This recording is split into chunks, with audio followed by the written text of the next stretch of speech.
Praise God. I hope you're having a blessed day today. Let's get back into our devotions here. We're in Proverbs chapter 17. We've moved on over now to chapter 17 and verse number 15. One verse here that I want to read. It says here, He that justifieth the wicked and he that condemneth the just, even they both are an abomination to the Lord. Now, I read this verse today. There's a lot of verses I'm skipping over in Proverbs. Please go back and read the books for yourself. Wonderful devotions here. A lot of good wisdom and understanding here.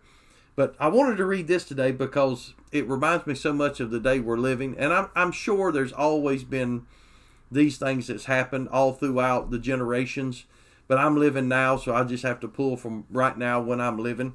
And it says, He that justifieth the wicked and he that condemneth the just, even they both are an abomination to the Lord. Justifying the wicked, condemning the just. I see that so much in our day to day, where it turns out, it seems like lots of times the person that is wicked and does the bad thing and does wrong, they're looked upon as somehow as a victim, or they're looked upon as we should ignore their sin, and what they did was maybe just a product of their raising or something like that. I thought about it because I remember I guess it was summer before last, and now it's even going on again with the rioting and the looting and burning stores, burning personal property, tearing it up. And now they're going in and doing what they call the smash and grab robberies. And they go in and, it's like a herd of them rush in. They're hunting in packs almost. And they rush in and they take a bunch of stuff, beat people up sometimes. Even, one person got shot. And it's just a terrible thing. And then the commentators sometimes on television, and even some of the political lawmakers and so forth, some of the people that got arrested with the riotings and the lootings and all of those things, people were bailing them out and posting their bail. And then people trying to justify, oh, well, big businesses can afford this. It's no big deal. They've got the money. They've got insurance. It's all right. It's justified. You go in and take it. Somehow or another it's owed to you one way or the other or something like that, or it's, no big deal. You cannot justify the wicked. The Bible never justifies the wicked. And the Bible doesn't condemn the just. You justify the wicked for doing these horrible things, for destroying personal property, for stealing, looting, hurting, just billions of dollars worth of damage, people dying, and just terrible, terrible things. And then you look at the policemen out there, and people condemn the policemen as all a bunch of racists. We're going to defund them. We're going to take away their monies. We're going to do this and all. And everybody doesn't think like that. I'm thankful for that. But you see now as crime goes up and different bad things start to go up. So maybe it wasn't such a good idea for us to condemn the just. Maybe it was a bad idea for us to justify the wicked. You see, because when you tell somebody it's all right what they're doing and they're not going to get in trouble for what they've done, it doesn't limit that behavior. It causes that behavior to explode.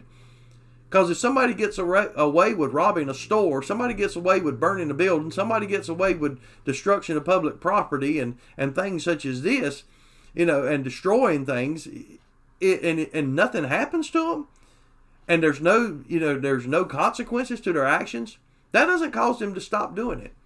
What causes someone to stop doing something is when they have to pay for their actions, when there's some type of restitution that has to be met. Either they go to prison, they have to pay for the damage they've done. Something has to happen, because if not, they'll just keep on and keep on and keep on doing what they're doing. And that's an abomination in the eyes of God. It's an abomination to the Lord when you justify the wicked and when you condemn the just.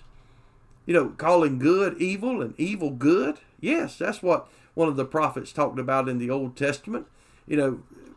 Woe unto those that call evil good and good evil. Woe unto them that call light darkness and darkness light.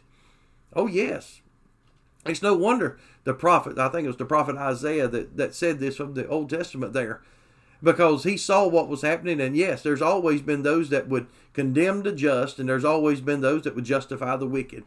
And we're seeing it today in our society, and boy, aren't we the worst for it.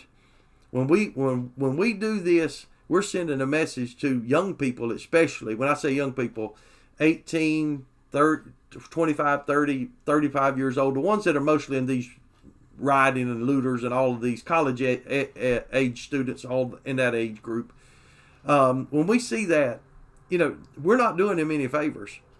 When they get away with evil stuff, when they do wicked stuff and do this, and we justify them, not only are we hurting ourselves but we're also hurting the store owner who's just trying to make a living, but his stuff gets burned down. The man who runs the furniture store, whose furniture store gets burned down, or the car store, where all his cars get burned. We're telling the guy who's running a legitimate business, you're not important. Get your insurance, whatever. You just go get your insurance, file some insurance. You'll get paid back for it. You'll be all right. You can build it back. Just forget your family built this business, 100 years ago or 125 years ago, and y'all have been running it ever since, and now it's been burnt to the ground. And don't worry about it. We'll take care of those other people, but we're never going to put them in jail. Nothing's ever going to happen to them. If they do get arrested, they'll be turned around and released, and nothing will ever happen. In California, basically, in some places, San Francisco and different places in California, people can go in, and as long as they don't take over $1,000 worth, they get no penalty whatsoever. I mean, they go in, take the stuff they want out of the store, and just go. No consequences. Law officers don't even bother them. No wonder the businesses are leaving. Businesses are leaving California. Businesses are leaving these communities. And that hurts. Who does that hurt? It hurts the just living in those communities. The just people living in those communities, they can't go down to the CVS and buy their stuff. They can't go to certain places and buy their stuff because those people are gone.